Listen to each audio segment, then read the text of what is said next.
président de l'UNEC. On aimerait vous interroger un petit peu sur l'avenir de la profession. Quelle est votre vision à l'UNEC de la profession?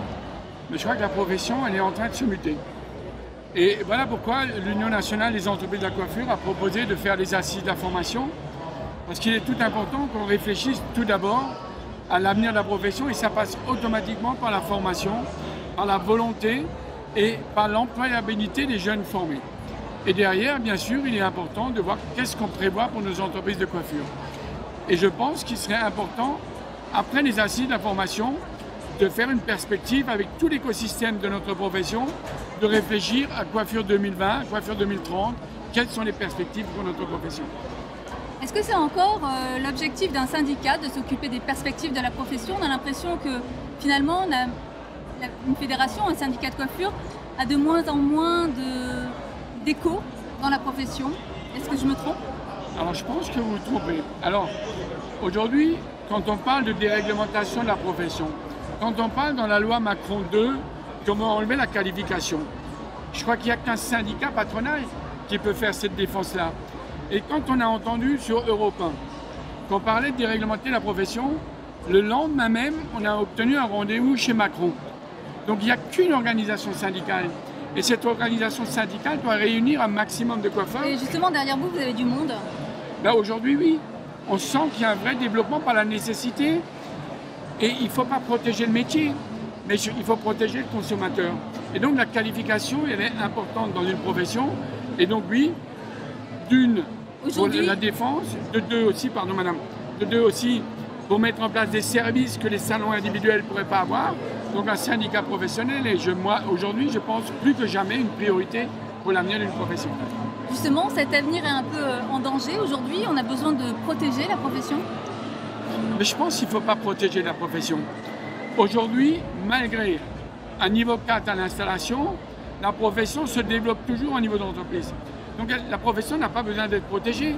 Mais je crois qu'il est important que le coiffeur dans l'entreprise soit qualifié. La qualification doit être protégée. La qualification, parce qu'il est nécessaire obligatoirement de protéger la consommatrice. On travaille en direct sur la cliente. Donc pour moi, avec bien sûr les entreprises de coiffure, avec l'ensemble de mon réseau dans les départements et les régions, on essaiera de défendre les entreprises de la coiffure et bien sûr la protection du consommateur. Le développement de la coiffure à domicile peut mettre aussi un peu en danger la profession? Mais je pense que peu importe la manière que vous exploitez la profession, que ce soit par franchise, que ce soit la coiffure à domicile, que ce soit dans un salon plus traditionnel, peu importe comment on la développe, du moment que les règles de jeu sont les mêmes, du moment que la TVA est la même, du moment que les charges sont les mêmes, du moment que la qualification est la même, peu importe comment vous développez le métier.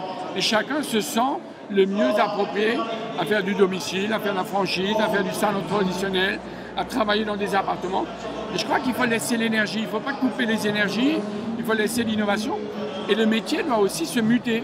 C'est pour ça qu'une organisation... Alors il va muter vers quoi ce métier? Mais le métier aujourd'hui, il doit muter encore plus au service aux entreprises. Il doit prendre en compte les nouvelles technologies informatiques. Et d'ailleurs, le salon comme aujourd'hui, il doit être en force de proposition aux entreprises. Il doit être en force de proposition aux entreprises de présenter des nouveautés. C'est le rôle d'un salon.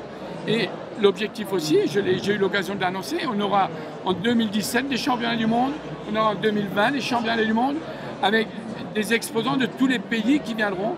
Et l'objectif pour nous aussi, c'est de replacer Paris un week-end capitale mondiale de la coiffure. Et l'objectif est assez atteint. Et c'est aussi le rôle d'une organisation professionnelle d'organiser un salon comme celui-là et de donner des nouveautés aux entreprises de coiffure. Votre prochain combat, en fait, c'est l'image de la coiffure française?